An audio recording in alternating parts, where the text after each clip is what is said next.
चला तर मग मी इथून काय घेतलं ते तुम्हाला नक्कीच सांगते. त्याआधी आम्ही गेलो होतो मस्त दिवाळी मार्केटमधून, कुमार रिसॉर्टला मस्त दिवाळी मार्केटाचे स्टॉल लागले होते. म्हटलं चला एक फेरफटका मारून येऊयात, काय नक्की दिवाळी मार्केटला स्टॉल नक्की बघून येऊयात. मी आणि माझी नणंद गेलो. आतमध्ये एंट्री करताच सगळं काही असं एवढं काही गर्दी वाटत नव्हती पण एंट्रन्सला तरी. आणि त्यानंतर आतमध्ये स्टॉलच्या तिथे गेलो तर खूप सारी गर्दी होती. स्टॉल खूप वेगवेगळ्या पद्धतीचे होते आणि खूप छान छान स्टॉल होते आणि खरंच खूप भारी होते. ड्रेस म्हणा, साडी म्हणा, इथे सगळे स्टॉल लागले होते आणि ते सगळे आम्ही बघून आलो. आणि बघून आल्यानंतर रेट काहीतरी भरपूरच होते, पण जे मला योग्य वाटत होतं ते मी घेतलं आणि जे मला घरासाठी घ्यायचंच होतं ते मी घेतलं. तर हा पॉट घेतला, इतका छान आहे ना की तो माझ्याकडे दोन मी ऑलरेडी व्हाईट घेतले ते, त्याच्यासाठी हा घेतला. आणि हा मस्त पॉट आहे की जो मी आता बघणार आहे, त्यात मस्त झाड लावून ठेवणार आहे. तुम्हाला दाखवेलच नेक्स्ट ब्लॉगमध्ये. किती छान वाटतं ना. आणि एलिफंटचा मला फार आवडला आणि तो मी घेतलाच. त्यानंतर नेक्स्ट मी मिरची घेतली, ते खूप सर्च मारून घेतली. आणि त्यानंतर मस्त थालीपीठाचं पीठ घेतलं आणि ही रांगोळी घेतली मी जी लक्ष्मीपूजनसाठी. कशी वाटते नक्की सांगा. आणि छोटे छोटे कंदील पण घेतलेत आणि इतके सारी शॉपिंग केली की विचारूच नका. नाही नाही म्हणून मी फिरायला गेले आणि शॉपिंग तर भरपूर आहे.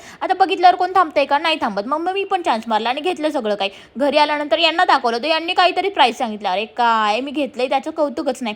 त्याच्यानंतर छान अशी शॉपिंग केली आणि मस्तपैकी घरी येऊन पॉट कसा दिसेल, कुठे ठेवता येईल असा विचार करत बसले. तर मलाच नक्की कमेंट करून सांगा मी याला कसं ठेवू, कुठे ठेवू. चला बाय, भेटू उद्याच्या ब्लॉगमध्ये.